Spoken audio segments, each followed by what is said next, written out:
Thank you for whoever did that because it was certainly not me, Whitney. I saw the smile. Thank you. Um, but before we dive into the slides, you can access the Spotify playlist on the QR code that had the songs that we were playing early on, as well as others that have been curated for the trauma-informed movement, hopefully uplifting songs that are validating. If there are any other songs that you would like to suggest that we add, please send them to Laura at laura@ctip.org for consideration. We don't include any songs with explicit language, and we do love the continued co-construction of that playlist. So for this call, we are going to be looking back at lessons learned over the last year and a lot of work that we have done, as well as looking ahead to where we see this work continuing to grow and emerge, and want to recognize now, and we will recognize again later, that the information that has been shared through our network, the difficulties, the strengths, the triumphs that people are seeing all throughout this movement continue to inform the growth of CTIPP as an organization, as we want to be here to support the movement at large. And so just want to say in advance, thank you. And I know that I will say that again throughout the call. During this call, just want to give a quick agenda because it's going to be a lot of content in a pretty abbreviated amount of time before we get to the point where we have a reflection activity, some breakout rooms for those who want to stick around. And that's going to be starting off with some team developments in 2023 for both our staff and board, a recognition of some impressions and themes that we've seen over the course of the year. And then we're going to run through some content highlights that you can see on the screen there before looking ahead to 2024 and beyond. And then, like I said, we'll get into the breakout activity. We'll share some links and QR codes for all of you to be able to refer to. And then we will wish everyone a wonderful holiday and happy new year as we enter into the last stages of 2023, which I'm just going to pause before I get into the presentation too much and just say that it is wild how fast 2023 seems to have gone by. And it's just absolutely insane to me that we are in the December CTIPP CAN call. But there has been a large emphasis at CTIPP on building a more trauma-informed organization. And a big part of that is that we have continued to further prioritize the people who drive our work. As staff, we have focused on our processes and ensuring that we are taking better care of ourselves and each other, as well as building our team. When we first hired staff in 2022, one of the team members was Jen, who I know many of you remember, who was hired to lead our government affair efforts. When they went back to Capitol Hill to lead legislative efforts for a freshman representative's office at the beginning of this year, rather than rushing to refill that position, we reimagined with what we had learned what the movement most needed to support the emerging trauma-informed movement at large. While Jen's work was incredible in their role, we realized that we needed to focus on supporting advocates at all levels of the movement and develop an infrastructure that drives broad advocacy through a trauma-informed approach before we prioritize directing advocates around specific federal opportunities. This is important, and we look forward to building capacity to filling this position again someday to strategically leverage policy opportunities. But we recognize that we needed to focus on building a stronger foundation around advocacy and coalition development first.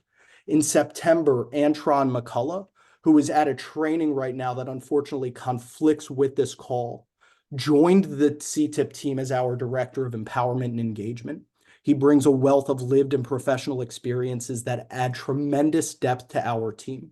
A primary focus of his right now is supporting youth advocacy, which you will hear more about later in this presentation.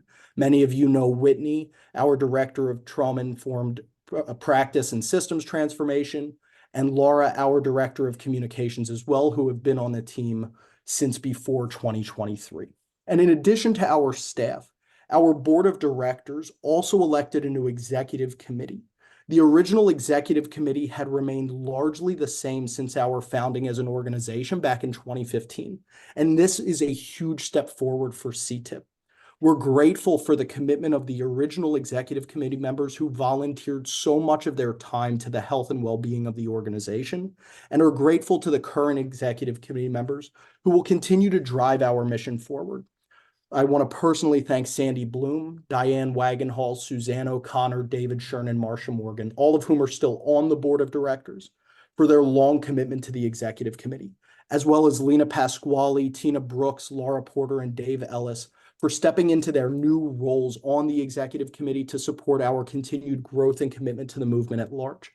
Not pictured on this screen for space purposes only, but still incredibly important to the well-being of our organization, are the other dozen board members who you can find on the team page of our website who volunteer their time and talents and have for a long time to promote CTIPP's mission. There will be more to come about our staff and board processes and procedures in the future as we try to support the trauma-informed movement through our lessons learned as an organization so far. But I just wanted to take a moment to honor the people who drive the work that we will be discussing throughout the call today. The team is incredible, and I appreciate them very deeply with all of my heart. There are so many themes that we have seen across the field over the course of this year. I've had the pleasure of getting to travel to more than a dozen states this year, meeting with many communities who are driving this work forward. There are unique qualities and opportunities for each group, but there are also emerging challenges that folks doing this work across all levels seem to be facing. We could highlight more than just the three that I will discuss, but we wanted to keep this part short so that we could get to the other sections of the call later on. The first theme is that trauma and trauma-informed care are growing tremendous momentum. There is a lot of good that comes along with this, but this also raises concerns when there is not a consistent definition or understanding about what trauma-informed really means. There seems to be, in some places, a watering down of what it means to be trauma-informed in a lot of spaces, which can threaten the validity of the movement at large. This is normal for emerging movements, but we need to be thoughtful about ensuring that we know what trauma-informed work is and is not. A single training, a checklist mentalities, believing anything other than being trauma-informed relies on an ongoing commitment to a process of learning and growth over time embedded in the 6 principles that SAMHSA lays out and other values that communities have outlined for themselves is not sufficient to being truly trauma-informed. Not only does this threaten the movement, but can also perpetuate harm to survivors and trauma-impacted people and communities who come into supposedly trauma-informed environments where they may be traumatized or re-traumatized without opportunities for true reparation and healing. We need to ensure that we are promoting truly trauma-informed work and that we integrate principles into a process that layers and loops learning over time, not just claiming a term as a selling point. Whitney, I know that you do so much in this space in context beyond just what I see, so not to put you on the spot, but if you wanted to share anything else about that point, I just opened the space up for you for a second. Appreciate it, but don't think I could have said it any better myself. Well put.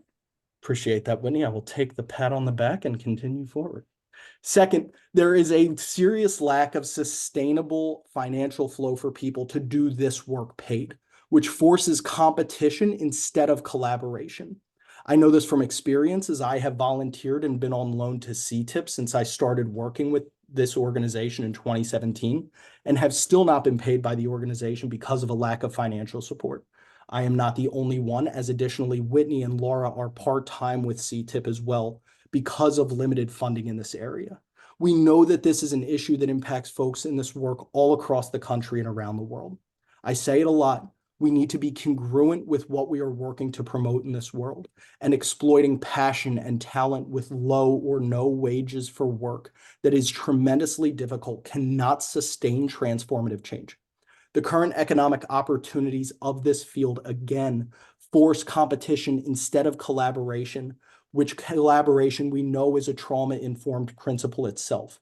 There are so many folks who want to be in this work and have so much to offer, but there is simply not enough funding to support full-time engagement for the work to grow thoughtfully.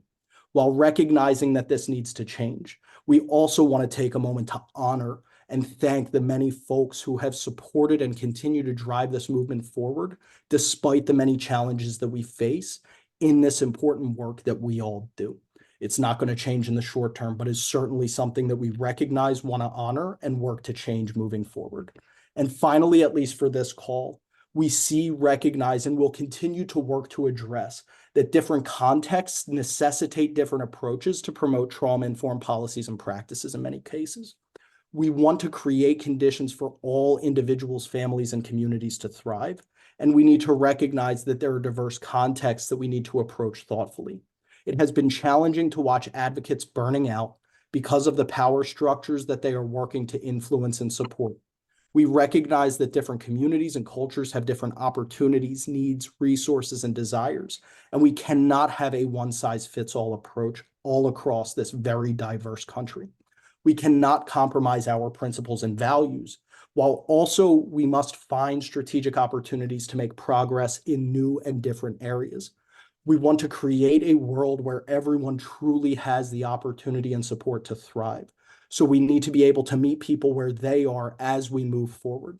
I wish I had a more full answer, but I do know that promoting connection and collaboration can help navigate difficult times, and that when we put our minds together and truly collaborate across diverse lived experiences, wonderful innovations and beautiful strategies emerge. Again, I recognize that there are more than just these three impressions and themes from the field at large. Later on in this presentation, you will hear about how we are integrating these learnings and more into how we are aligning our priorities and work in the future. Right now, though, let's take some time to reflect back on and recognize the tremendous work and content that was developed by the team this year. In working to level set language and create meaningful resources for the field to promote advocacy and practice in a number of spaces, we developed a lot of resources this year and had a couple distinct campaigns that we will highlight. I want to acknowledge that what we will cover over the next 8 slides is just a piece of the work that has been accomplished this year, but are the longer form elements of the work that was accomplished and the foundation that we will continue to build upon in the future. In January of 2023, CTIPP launched a national campaign, #TakeOnTrauma, to urge the newly sworn in 118th class of Congress to support policies that create conditions for individuals, families, and communities to thrive. More than 1,000 advocates signed on to this letter, with nearly 800 comments left by advocates about why supporting trauma-informed policies were so important to them, and these were sent to congressional offices. A video was also produced with elected officials from both parties at the federal level, discussing why trauma-informed policies are a priority for them. We are working to continue promoting an emphasis on investments and supports for trauma-informed approaches. CTIPP has continued this campaign and is now organizing trauma-informed advocates, activists, and partners to urge their U.S. senators and representatives to support 2 bipartisan, bicameral bills that would significantly help prevent, address, and mitigate the negative impacts of trauma through community-led initiatives, which are the Rise from Trauma Act and the Community Mental Wellness and Resilience Act, as well as important work with agency leaders across the federal government. You will hear more about the progress made this year in our 2023 policy report that will come out in Q1 of 2024. But for now, I'll turn it over to Whitney to discuss the 2022 policy report and then a number of other reports that she has created throughout 2023. Thanks, Jesse. Hey, y'all, and thanks for the space to share. So yes, the first thing that I am speaking to here that we want to uplift is our trauma-informed policy highlights report produced at the beginning of this year, overviewing the trauma-informed policy landscape in the previous year, which was 2022. And so to give some context, I've previously worked with the Institute on Trauma and Trauma-Informed Care out of the University at Buffalo Graduate School of Social Work. And during my time there, I supported expanding a policy tracking document spotlighting trauma-informed public policy that was being considered throughout the years. And I've continued to do rolling updates on the tracking document for around 4 years now. And so the bridge to this being useful for our network of advocates and activists and partners here at CTIPP was so clear to me, right? But it ended up turning into this really huge document, right? So 200 pages almost, which is thrilling because that means that there are significant policy proposals that bring us closer to our collective vision of a preferred future, yet also really daunting, right? For somebody who might be just looking for updates, or just trying to see some example language for legislation, or even just ideas for beginning to think about policy change to bring to their own community. 200 pages is a lot, and it's significant. So the CTIP report serves as an analysis of the state and national trauma-informed policy advancement, in which we highlight trends, the partisanship of proposed trauma-informed Hello. legislation, so you can be, oh, hi, welcome. So you can be strategic about your messaging, depending on who you're in front of and what their values have been shown to be, and the pulse that that particular person or party might have on these issues. The rates at which trauma-informed policy actually have been signed into law, which, cool enough, is actually above average in terms of just general success rates of policy that actually becomes law, right? So a very small percentage of bills that are proposed and under consideration actually get signed into law. And also some lessons learned and gaps where there's a scarcity of action to really inform future advocacy. And even internally, this resource has been really useful to help us support communities and different entities to really conceptualize what the policy change that we want to see be realized might really look like in different communities across the nation, and sometimes internationally with some of our partners as well. And there also has been a lot of utility even in informing our own ways of thinking, as Jesse was mentioning, about the types of action that is really needed to advance the change that we at CTIP want to see happen. What types of policies we really need to boost and uplift, what's missing in the conversation, what kind of framing is effective, and what people are paying attention to on the Hill.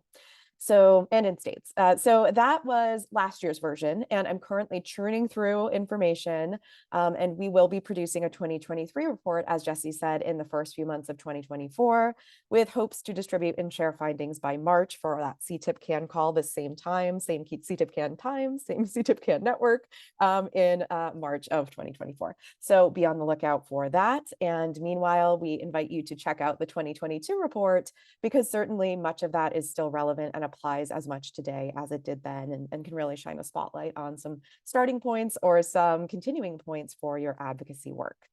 And then on the next slide, good timing, Jesse, you just knew. Is our short guide to trauma-informed meetings and discussions, which, funny enough, actually started as an internal document. So short backstory here is that we've continually worked to integrate feedback from y'all into our approach to CTIPP CAN calls. And those of you who've been with us since the early years of a conference phone call would likely attest to a lot of significant changes since the organization and broader movement have continued to learn and grow together, I bet. And so earlier this year, as we're thinking about how to support folks in getting more out of these calls in the ways that they've expressed they'd like to, in terms of community and connection, there were some more structured conversations that were happening in breakout rooms that CTIPP team, that we on the CTIPP team helped facilitate. Leading up to that, though, there was some trepidation, right, within the team, because we all know on this call that it's really important to each of us that, we are working as leaders in this space to model the model of what it means to integrate the principles of a trauma-informed approach into our individual ways of knowing and thinking and being and doing and relating. That's a priority on our team.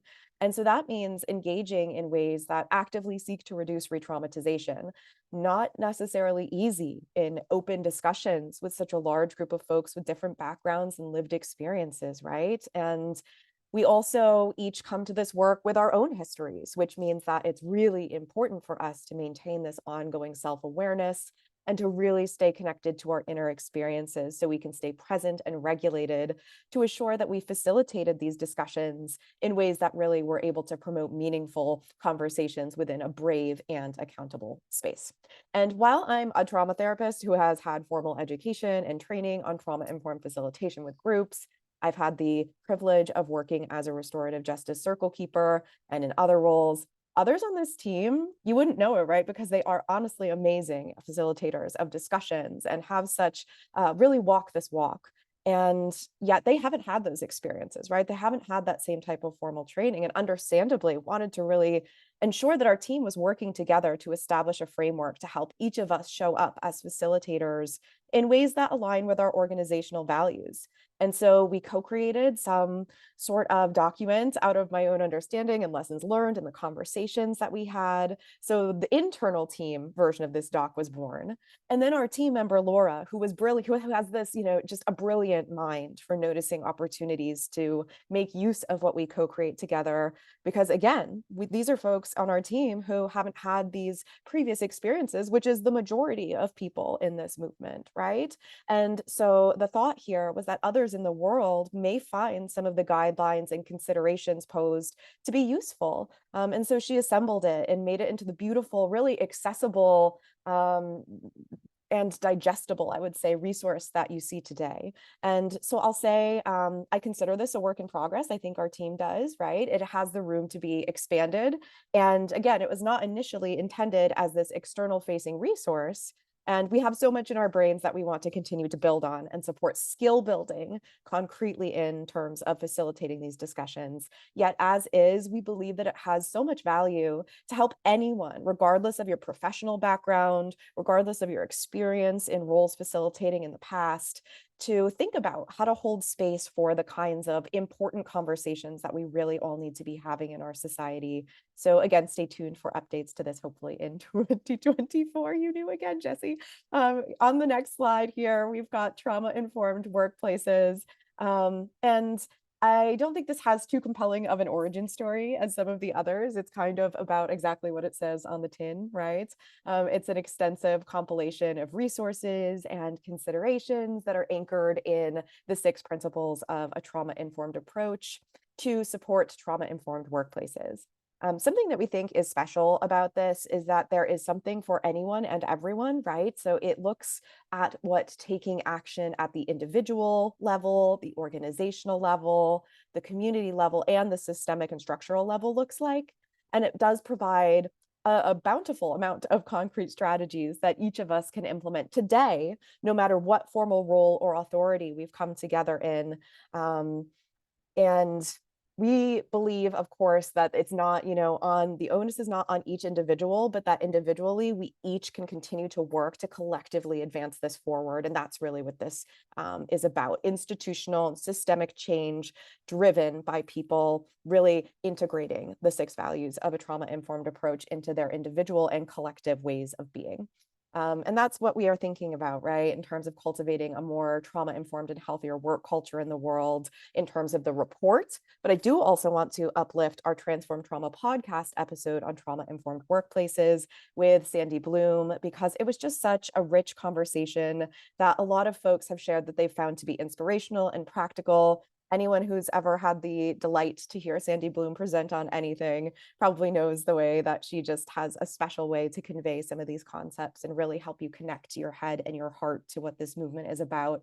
And it was just such a joy to be in community with Sandy and Jesse to talk about this topic that continues to be so urgent to address, especially in the United States, as we continue to work toward recovery from the syndemic, as well as building resiliency to support health and well-being for all in the face of uncertainty ahead.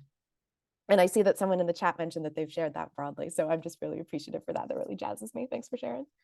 And on this slide, this is our resource that explores trauma-informed community change. This is a pretty significant resource in terms of its multidimensionality. It's our belief, and Jesse spoke to some of this earlier, right, that this movement must be community-led. It isn't about a checklist of factors that can just be universally implemented exactly the same way anywhere and everywhere. This is about really tapping into the strengths and wisdom and gifts and localized expertise so that community voices are informing how the principles of a trauma-informed approach are operationalized locally. And so what this resource really offers is an exploration first of the why of trauma-informed community change. There are certainly a lot of really robust initiatives out there that do align in some ways with a trauma-informed approach, yet end up falling short because they lack the intentional integration of those principles and really end up not promoting that true and deep individual and collective healing that's aligned with the unique context and conditions of each community. And so what we know is that that can contribute to this feeling of institutional betrayal and futility and hopelessness, and indeed re-traumatization, right, in communities, because ultimately, and the research cited throughout the report confirms this, sustainability isn't there for trauma impacted communities utilizing many of those more quote unquote traditional community change models. And so we dig into a model neutral exploration of different community change frameworks. We're not endorsing any particular approach to this. It's really a wholesale overview, zoomed out and zoomed in, of different ways to think about this that allows for flexibility for individualized context and implementation. And we did an analysis on something like 15 or 20 different formal models that do demonstrate significant alignment with a trauma-informed approach, just to inform the findings presented, and also the recommendations made to support that community-led, healing-centered, resilience-building, and trauma-informed transformation across the globe. So it is a lot of different ways of thinking about this, really assembled for you and synthesized for anybody to use. And it digs into, I would say, also a variety of ways to really enliven those core principles of a trauma-informed approach. And it does go principle by principle, right? So safety, trustworthiness, and transparency. So you can start thinking about, how can I start taking steps to implement this in my community? And it also examines policy change that we have found is really needed to support healthy, flourishing communities. So we're proud of this one because it's a uniquely, I think, evidence-informed and really holistic look at what community members can do together to build capacity to lead those change efforts towards structural and systemic change. And I would say that it's our best hope that this reveals both long and shorter term goals for folks, and that anyone could pick this resource up today and notice an action step that fits for them to take on immediately to move them towards those goals. And so on the next slide, moving forward from the community guide, is a little bit of a switch into something a little more focused in on a particular topic. And this is our women's health resource. This came out in response to significant movement in federal action, such as Supreme Court decisions, as well as varying state policy regarding healthcare in general, where both the announcement and enactment of said policies really ended up doing a lot of harm and did increase vulnerability to individual and collective re-traumatization. And so we saw that happening on our team, and we felt called to really address it and produce something that could help people see guideposts toward hope and possibility in this time of real challenge. And so thinking about what a trauma-informed principle or the trauma-informed principle of cultural, gender, and historical issues, we did feel called to uplift what more affirming and healing-centered, multi-generational trauma-informed solutions to creating that holistically healthy experience for us all across the lifespan would look like. And so we compiled and analyzed a pretty extensive body of research and engaged lived experience with people from the field to highlight what works at the micro, meso, and macro levels of change work here.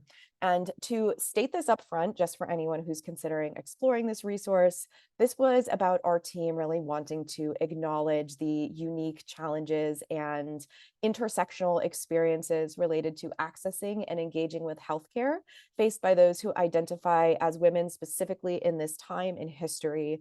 And so when we say women's health, we do think it's important to note here that we at CTIPP embrace and respect the fluidity and diversity of personal identities, including those pertaining to gender. And so when we use the term women, we mean it to encompass and include all people who claim that term. And so there's really just an expanded view that all is to describe that it's including gender affirming care and honestly just healthcare wholesale, right? So many of these concepts ended up being really universalizable when we thought about this, and for all humans. So these recommendations go beyond just the boundaries of gender identity and expression. That was mostly the catalyst for what we were trying to create, right? And so it's another one of those resources that the current context really spurred us to create, that we believe is valuable and applicable beyond quote unquote just what the title conveys. And so we would invite you to explore that and check that out as well. And before moving on there, I do not want to forget that there's a fabulous podcast episode for this one as well. Laura and I were able to have a conversation with folks from the field who just gave beautiful insights, were so deeply courageous and vulnerable about sharing their own lived and professional experiences. And you can access that by navigating to that landing page for the report itself. And so thank you, Jesse. The next slide holds a place for the last thing I want to speak to today, which is the resource we've created providing some information on emerging and evolving findings to inform the work of the trauma-informed movement from the fields of neuroscience, epigenetics, ACEs, and resilience science, or near science, as you may have heard us or others refer to this wisdom as, and that's what's on the slide there as well.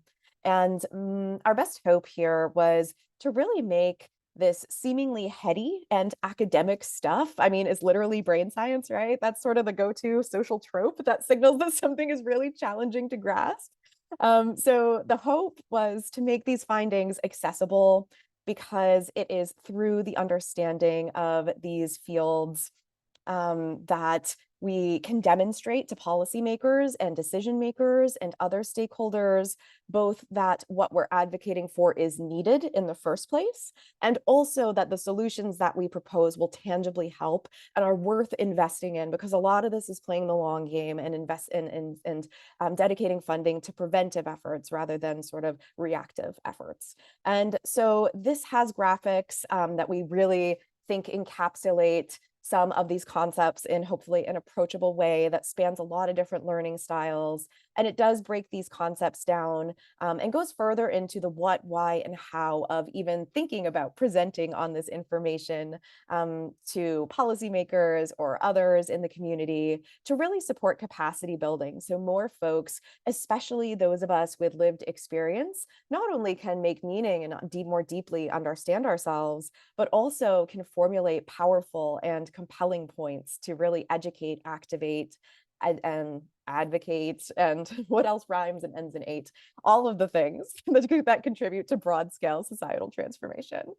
And I think, yes, that's it for me in terms of some of the context that, or some of the content that I have had the pleasure of supporting the team with, and for all of y'all with. And I hope that if you choose to explore any of the things that I just spoke to, that you'll find that they encompass what it means to embody the principles of a trauma-informed approach, and that integrating what they present proves useful to you in the impactful contributions I know each of you is making. And so with that, I'm going to pass this on so the rest of our team can share on their meaningful contributions and collaborations. Thanks so much. Thanks, Whitney. Thanks for all that you've done. It's really incredible to highlight and look at all of it. And just want to highlight that the term near science comes from the board member, one of the board members who we discussed earlier, Laura Porter, and her team in Washington State, and made it more digestible. So it was definitely a fun report. And last, but certainly not least, for this portion of the presentation at least, we partnered with a large PR company to promote a discussion series with a resource toolkit that reimagines America's approach to well-being by building community-led, trauma-informed, prevention-oriented, resilience-focused, and healing-centered policies and practices. Our goal was really to find audience beyond the traditional echo chamber with a combination of valuable content and unexpected messengers to get more people interested in the work that this movement is building. Already, we've seen success with some new media hits, and we hope that it continues to bring more people into the conversation. I want to acknowledge and recognize that Laura led this effort on our team. And so, Laura, no pressure at all. But if you have anything else that you want to share about this, please feel free. Nope, not at all. Thanks, Jesse. Thank you, Laura. And so as we move forward, we'll take questions. Feel free to put them in the chat. We're happy to discuss questions at the end of the call, if that's all right. I just wanted to acknowledge that I saw your hand. And so as we look ahead and build upon the foundation that we've developed from the resources that were shared, more work that was done in 2023, and all of the work that was done prior to this year in the organization. We importantly want to celebrate this growth that we have experienced, and we are so excited to look ahead toward at least some of the work that is on the horizon for the coming year, and what we hope that that work builds toward in the long term. I want to acknowledge that this has been a process of development with multiple streams of influence and input, and I hope that it is clear and not overly jargony, because I don't normally talk about it too much. And so I hope that it is all right. It's important to start by stating that how we operationalize the activities that I'm about to describe and discuss will be a huge part of the work that we engage in throughout 2024. And also that these are not the only activities that we will engage in. However, we are working hard to be more directed in our work, going deeper within a few strategic areas with our small team than just highlighting and skimming surface in a lot of spaces. For all the work that we have done, CTIPP has led particularly around trauma-informed advocacy and supporting cross-sector coalition development. We have a grant that supports our ability to build an infrastructure around supporting youth advocacy, including those with learning differences. And we have another grant to work to support community coalitions that are organizing to address the trauma of extreme weather events and other climate-related emergencies. For the work around youth advocacy, we know that this has been a problem in the field that needs to be addressed. First and foremost, so much of our work revolves around the well-being of young people, and in the spirit of nothing about us without us, we need to include young people in discussions to understand the issues that they are facing. Additionally, young people's advocacy can oftentimes be tokenized. A single young person coming into a room of adults representing the perspective of many young people. And also, there are times that young people's stories of tragedy and triumph can almost be exploited for purposes of an organization rather than being about genuine inclusion, which itself can be traumatizing and re-traumatizing. We need young people to be active in shaping the future. Our future relies on them. But we need to be thoughtful about creating conditions of empowerment and safety for them to participate meaningfully and fully. We will begin this process in a few specific areas with strong existing partners and opportunities for young people's participation to develop materials and supports. But our goal is to make these resources broadly available when they have been better formulated and informed by young people's experiences in 2025 and beyond. Additionally, the work around the climate community of practice is free and open to the public. In promoting cross-sector community coalitions, often we are met with a lack of urgency around its importance. The work that is taking place in so many communities that are organized and organizing to address trauma through collaboration across multiple sectors is incredibly promising. And addressing the climate crisis is not the only way to develop cross-sector coalitions. But what it does do is help to drive development in communities where this work is not yet taking place, and can also create opportunities for ongoing development in communities that have existing coalitions. In addition to 10 sessions with Bob Doppelt from the International Transformational Resilience Coalition and the American Public Health Association, who are providing CE credits for participants, there will be opportunities to network with and learn from other communities who are engaged in promoting similar work, as we know peer support is so important as we continue this work. Both of these activities allow for us to build a stronger foundation that get us moving intentionally toward the greater priorities of the two pillars that CTIPP was founded to address. On the foundation of advocacy and coalition development, we are able to stand up our value that true democracy is an antidote to trauma. Individuals who are impacted by systems having input to how systems can better be shaped in the future does a few key things. One, it helps living systems grow and emerge to cause less harm and be more productive moving forward. Two, this level of empowerment is antithetical to how trauma can often impact people. It can be healing when done well, to have people make meaning of harmful experiences and be able to ensure that others don't have to go through the same thing that they did. Or conversely, when things do go well, can ensure that more people are impacted positively. Additionally, in order for a true democratic process to take place, we need to develop skills that allow folks to remain regulated, particularly in order to remain mindful and present in conversations with people who come from different perspectives and whom we may not agree with everything that they're saying. But being able to meaningfully engage diverse lived experience in decision-making processes is critical in generating healthier systems. In the long term, if we can create support rather for young people, including young people with learning differences, to get involved in trauma-informed advocacy and building community, we believe that we will develop a meaningful infrastructure that can reach and support development of advocates across all ages and communities. Successful social movements have developed an infrastructure of trained advocates.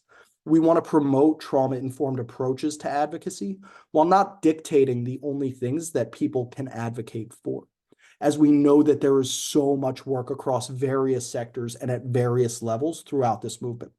We hope that someday we will be able to have a focus on every dimension of the vision that Whitney will share during next month's CTIPP CAN call.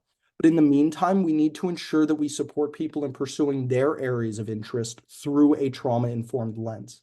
To support this and all of the work we are doing at CTIPP, the board is focusing on supporting concrete value statements and strategic planning in addition to the work that we are doing on the staff side.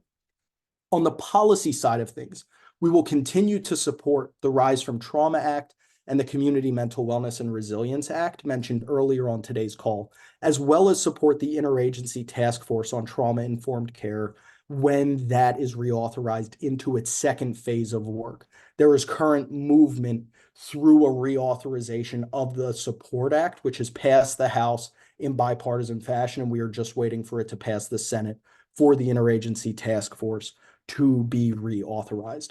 Across all of these policies and agency work, we are promoting support for cross-sector trauma-informed coalitions. We hope to unlock new funding opportunities and additional supports to increase the number of coalitions and connection amongst them.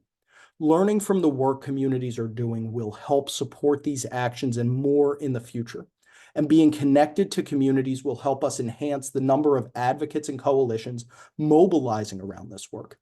In addition to this work at the federal level, we are also engaging in more support for states and communities. One concrete example of this, and we are happy to share more as we continue to move forward, is working to expand the Healing Cities Act to other cities. I've been leading plans on an expansion effort to Philadelphia, for example, in partnership with Healing Cities Baltimore, the Center for Community Resilience, and the National League of Cities. We are also going to be doing a number of state-involved work in the year ahead. As we build out these supports, CTIPP continues to integrate its three primary initiatives: our community advocacy network, CTIPP CAN, which I assume all of you know about because you are here with us today. We also have Press On and Ideas Lab. As this work grows, our advocacy through CTIPP CAN and synthesizing emerging findings through the networks we develop across the country and hopefully someday around the world through Press On will advance evidence-supported policies and practices that we can synthesize through Ideas Lab, which will then further promote what we are able to advocate for and how we can support coalition development, which will then further promote innovation for Ideas Lab to synthesize and so on. In modeling the type of work we hope to accomplish across all levels, we are layering and looping learning processes to perpetuate virtuous cycles throughout our society. What we are building through this process of layered and looped learning that connects networks at all levels of this work is a truly trauma-informed approach to building the movement. We are working to prioritize relationships in a decentralized leadership structure to drive the movement forward. This networking across all levels promotes a bi-directional flow of information to drive the movement, which our programs work to promote as described on the last slide. This serves as the foundation for a powerful intermediary that supports the entire movement at large, which CTIPP was founded to do 8 years ago. And we just need to continue to grow to more effectively support the advocates, coalitions, and organizations that are engaged in this work at all levels. In addition to propelling policies and practices, we have a vision for sustaining this work through a new economic vehicle to reinvest cost avoidance generated by the work back into communities to sustain and scale coalitions to continue the work further. Last week, many of you may have seen, new research emerged from a JAMA Network article estimating that ACEs cost the United States $14 trillion every year. As we have seen from various initiatives, the best documented being the work of the Family Policy Council in Washington State, which saw a 35x return on investment in its 17 years of work, now known as self-healing communities. There is an exponential cost avoidance over the course of generations as ACE prevalence and intergenerational transmission of trauma reduce and flourishing and thriving and healthier outcomes occur. We should not have to beg for funding a year at a time for projects that require long-term thinking and opportunities for collaboration. More to come on all of this in the future, but in the long run, we want to support better funding for this work through the network that further fuels this ongoing process of learning and growth for communities and the movement as a whole. We know how difficult it is for many in this work to sustain funding, and we want to help solve for that. As always, CTIPP is committed to accessibility. So as we continue to develop resources, they will be offered at no cost to those who use the tools. It is important to us that we are not in a pay-for-play position as we work to promote justice for all throughout the country. The resources developed this last year, highlighted earlier in this call, the resources and supports we will develop in the future are high quality and free so that they can be used by all communities, all advocates, and all practitioners who wish to use them. We are working to develop sustainable fundraising approaches to support this, which so far have relied on foundations. We do not often ask for funding from individuals because we value your advocacy and work and know that not everybody has the resources to donate, and we value the many ways in which people contribute. But I will just say very quickly that if anyone finds our resources and supports valuable and has the ability to financially support our organization, you can do so on our website. All donations are tax deductible. We will continue to develop sustainable and scalable strategies to continue this work. And as we just discussed, we hope that someday CTIPP's fundraising efforts don't just build CTIPP, but also help to scale support for funding for coalitions and advocacy efforts at all levels across the country as well. With all of that said, please know that the strength of CTIPP relies on all of you and the millions of people doing meaningful work, joining together and promoting transformative change throughout our society. We would not have been able to accomplish all that we have to this point without all of you. And we won't be able to achieve the vision described without your ongoing involvement, participation, and support. Before working at the national level, I worked in the grassroots of communities in Philadelphia and in Oberlin, Ohio. We know that healing takes place in the context of healthy relationships over time, and this is not just going to occur at the national level. Others at CTIPP on the staff and board have similar experiences that drive our passion and understanding that our work is only as strong as the networks that connect national work to states to create conditions in communities so that everyone has the opportunity and support necessary to thrive. We need all of you in the various contexts that you promote this work to achieve this vision. We are grateful for your work and for spending this time with us right before the holiday break and for all that is to come in the new year. With respect to your perspectives informing our work, we want to take some time right now to get your insights into the work that we are doing and where we will be moving in the future. We don't have the capacity to be as nimble as we would like to and may not be able to incorporate every suggestion, though we promise to read and consider the various perspectives that come to us and incorporate as much as possible into our work and plans. With that, you'll find reflection exercises that you can find using the QR code and link on your screen. I can't see them in the chat, but I assume that Laura is has already posted them or is about to also post them in the chat. On the left QR code, you'll see a simple Word document, and on the right, you'll see an anonymous Google form. We encourage you to use whichever you prefer, or you can use both. You could jot down some initial thoughts and then submit the Google form to us at any time. We will take about 5 to 10 minutes here for reflection, and I'll put on a couple songs from our wonderful Spotify playlist. And then we're going to break out and connect in breakout rooms for those who want to stick around from 3 to 3:30 to connect and discuss thoughts further as a group and then report out to the full group. I'll go ahead and start the music now, and we look forward to your reflections and thoughts. If you have any questions, please feel free to reach out to us in the chat. And I'm going to stop talking and start playing some music now.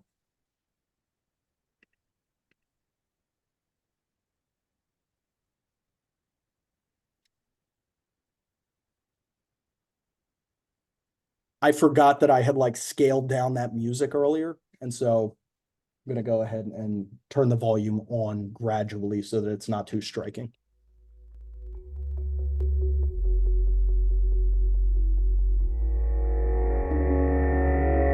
If you're searching for the answer to the riddle here on earth, the riddle's got an answer from the moment of its birth.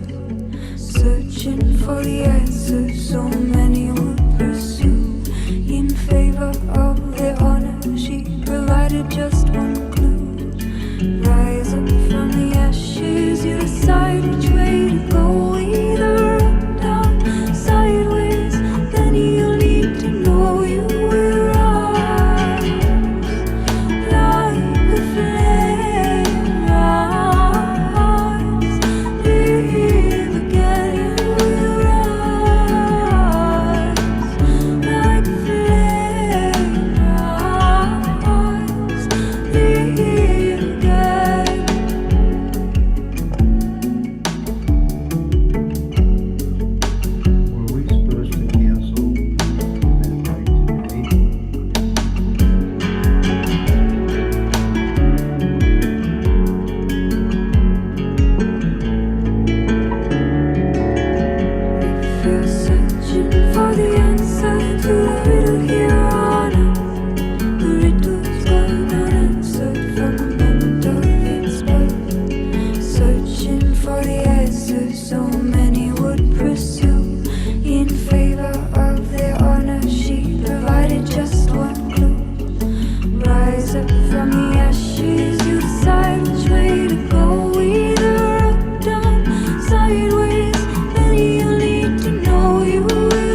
Wonderful. I really do love the music. Yeah, that playlist, solid. Another request. If you got other songs that you want to suggest, send them along to Laura. We really do love it. I put it on the golf course sometimes and just am like in a trauma-informed zone when I'm in my happy space. So many more songs on there. Before we go into breakout groups, for those who are going to stay, and welcome other thoughts. I know that there were some problems getting into docs, which we apologize for and hope that we were able to help navigate. We ask that folks remain mindful to these community agreements as we look to create conditions of empowerment and safety for all participants in our breakout groups. As Whitney said earlier, this is directly from the Trauma-Informed Meetings and Conversations Guide. So, using as we are, thank you again, Whitney, for that. Just to quickly go over, everyone has a right to participate as well as pass on any topic. We want to demonstrate mutual respect by actively listening to those who speak, respect various perspectives, even if they differ from our own, share the floor so everyone has a chance to participate. We want to engage with curiosity and compassion rather than judgment and shame. This process is about connecting with one another, not convincing others toward our own way of thinking necessarily in these spaces. We want to try to be as inclusive as possible in our language and how we take and make space for each other and ourselves. We want to speak from our own experiences, engage in ongoing self-reflection and self-care, and as we have discussed, do our best to model the model with one another in these rooms. So I'm going to go ahead and open the Zoom room. We're going to have about 15 minutes for these discussions, and then we look forward to being back together at the end of the call for those who are able to share. If someone in particular wants to report out, we welcome that, or we can just have a group conversation at the end of this call. If you have any questions or concerns during the breakout session, message us or feel free to come back to the main room. We're going to be here to support you as best as we can. All right, without further ado and no more talking from me, I'm going to go ahead and open the breakout rooms. We look forward to being back together very soon.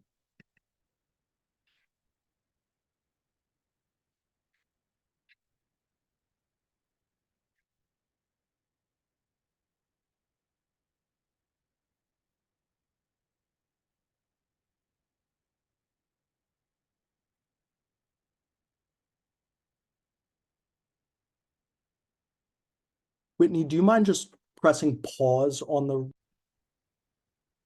and then we are open to report outs. We hope that, the reflection exercise was valuable and that the conversations and connections amongst one another was also valuable for everybody.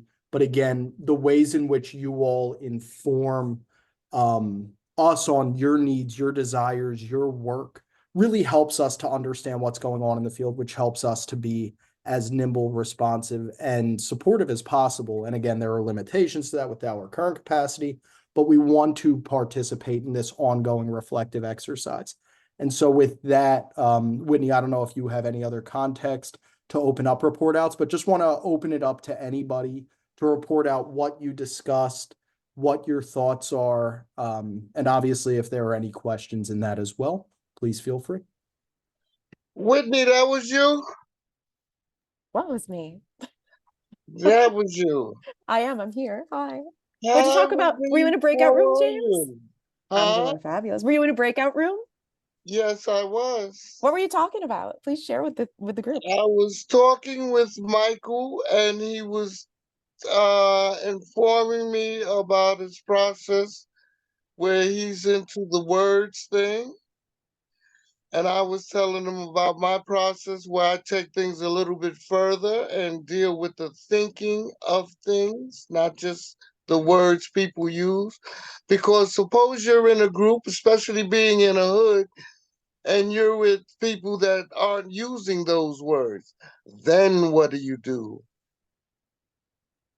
You know what I'm saying? So my thing is you get people to free their minds and you take them all the way and not just halfway. See? Appreciate that, James. Language is so complicated and different people. It's all Yeah, important, right? The various ways in Yeah. which yeah, we're doing our work. Michael, I see you We about have to. we had a great conversation. Mr. Litkett's on the Upper West Side. I'm in the East Village. He thinks it's like a long way to go, but you know, I ride a city bike. it's, But it's way out of my comfort zone. he informed me about New York Trauma Coalition, which I'm going to be looking up, and a Safe Space Coalition. So it was a very valuable conference. And the Yeah, fact that we're local made it, you know, even more connected. So we really appreciated that opportunity. Oh, yeah. I appreciate told him how I came from New York trauma to here, and then how I learned about ACEs and that what benefits that had for me. I told him my whole story. Thank you both for sharing. It's so wonderful to see when connection like that occurs. And when folks on Zoom screen, we don't know how far apart we are. And I don't, New Yeah. York seems massive to me, but I relatively close together and able to connect on local issues as well. What did folks discuss in other breakout rooms, as well as reflections and thoughts and connections that you want to share? That's always so happy.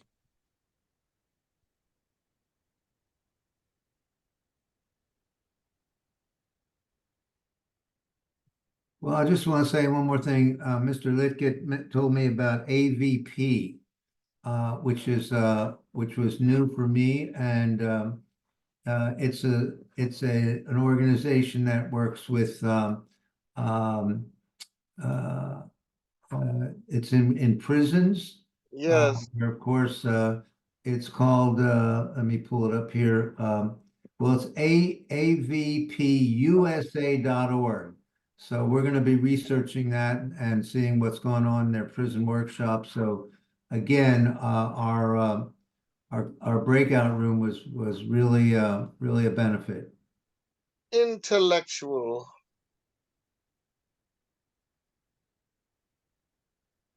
Jesse, your mic's on off. What I meant to say was thank you both for sharing and for sharing that resource that came up in conversation. And Aditya, I see your hand raised. I think with this community registration model, and she was talking about Katie was talking about how did he, because she worked with like we were discussing on how did the trauma affected like other people. Yeah, me, her, and one more was Oh, how was do I there. do this? There's a way to raise your hand. Well, I'm doing it this way. Oh, we see it, Dennis. Yeah.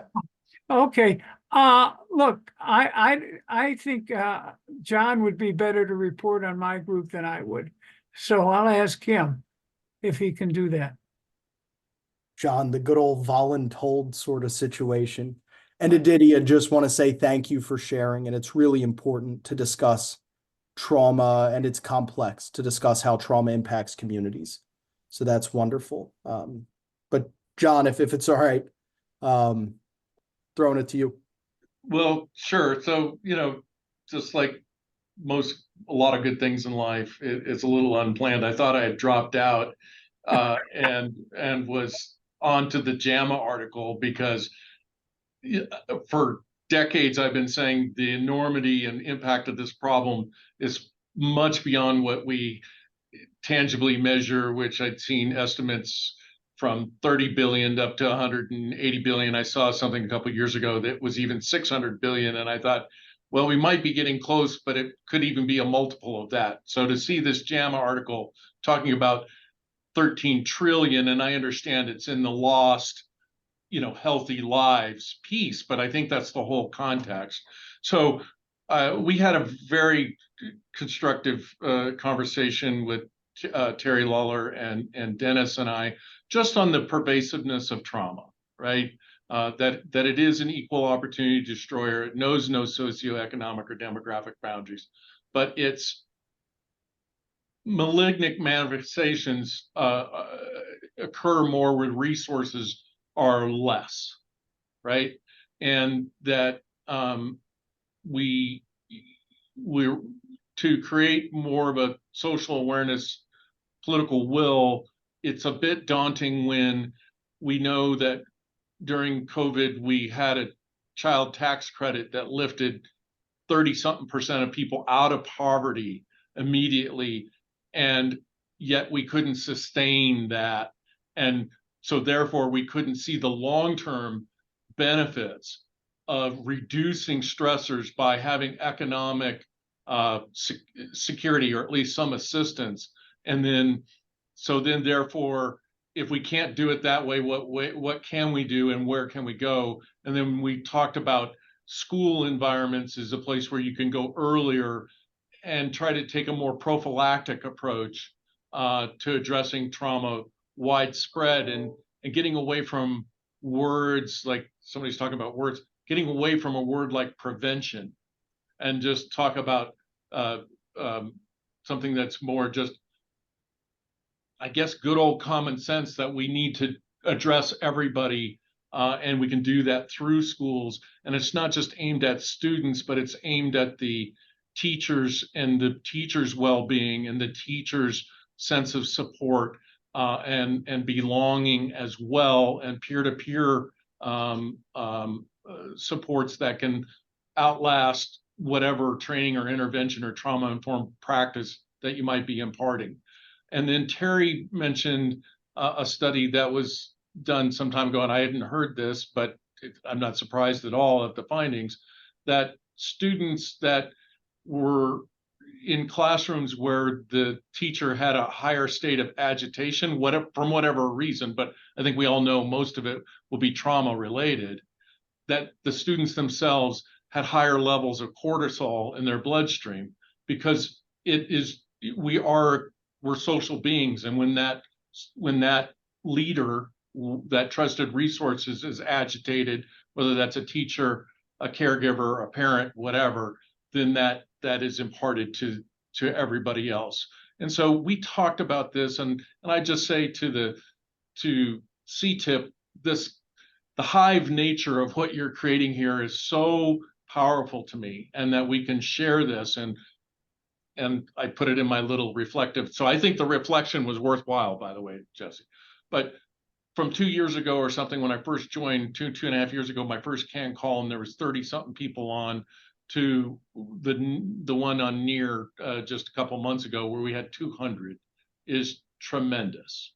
And it is showing that we collectively will eventually make a difference in many different ways. So, but kind of coming back, is there was also trauma-informed school CAN call a few months ago.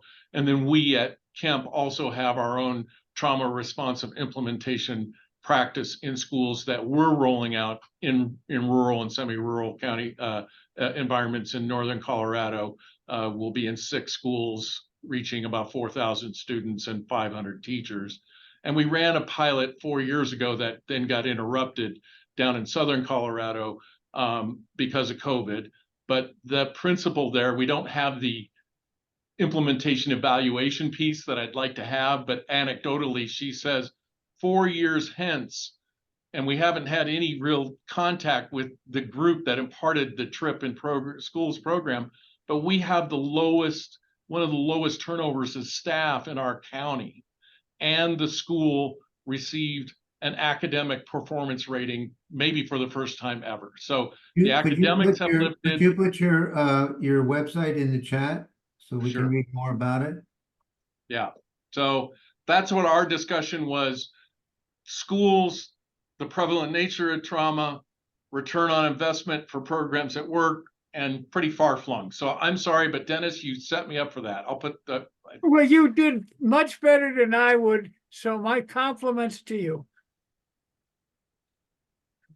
So all of that is to say, like, it's becoming addictive.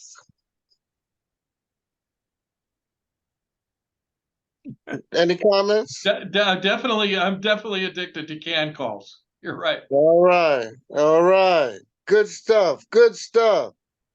And I we'll wanted to see add, how, we'll see how add our stress is relieved from having participated in something that confronts the problem in a meaningful way. I wanted to add that I'm from the Michael Jazz from the Relationship Foundation, and we've been doing free webinars for the last 36 months. And if you go to the Relationship Foundation YouTube page, we have a workshop, a presentation on trauma. We call it the neuroscience of trauma and resilience. We've had people come from all over the world, but a lot from the States. We've worked with counselors who came to those webinars in the Department of Ed, who work with specifically with children from shelters and foster homes, kids living in parked cars and warehouses. And we've done workshops with them. So the Relationship Foundation YouTube page, Trauma, Neuroscience, and Resilience. And this other one is Nonviolent Communication, which we believe this life skill could turn around the society and turn around issues that, you know, so kids and teachers, you'll see there's what they're saying about how effective it is in the classroom. You see teachers and comments on our website. And I see, Carrie, you're here. I spoke to one of your colleagues from Tennessee. I forget his name, and I guess everybody knows about PACES. Matthew Portell, probably. Yeah, yeah. Does everybody know about PACES? Oh, yeah. Everyone knows. We all know. Okay, we look at it every day and learn from it. So really grateful for that work. That's where I know you from, Michael. The neuroscience of trauma. I thought I recognized you. Yeah. NVC, nonviolent communications, is one of the most amazing tools ever to help people learn how to ask for what they need and want, and how to state what they're feeling and state what they're thinking, and be able to do that all important thing of separating their thoughts from their feelings, from their needs, from their story. Would you say that pretty much sums it up, Whitney? Very much so. And there's another thing that we show them called empathic listening, and that's on our presentation on our YouTube channel. And by the way, we never call it empathetic because there's the word pathetic in empathetic. So we always say empathic listening. Little something we noticed the other day, empathic listening. But so great to be with everybody, and we're following the dream. All right, all right, all right.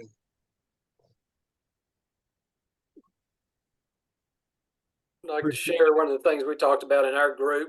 Hey, Jesse, Richard, Richard. what's going on, Richard? I was like looking around the Zoom screen. And, you know, how can we tie the trauma-informed movement as a solution to the all-time record suicides, all-time record overdoses, all-time record youth mental health and anxiety and depression? Because when you drill down to the root causes of those problems, it's people that are trying to find alternatives to covering the pain of trauma. And so how can we, another thing our group talked about as well was that the trauma word itself can be negative. Why don't we focus on the word protective factors instead of what is your ACEs score? What is your protective factors score? And started sort of turning the emphasis on the positive instead of the negative. So just a few things we talked about in our group that I wanted to share. Well, that's what PACES also emphasizes, positive. Well, and that's why they changed the whole thing of PACES to put the word prevention in front of the whole thing. So that is the focus of PACES these days.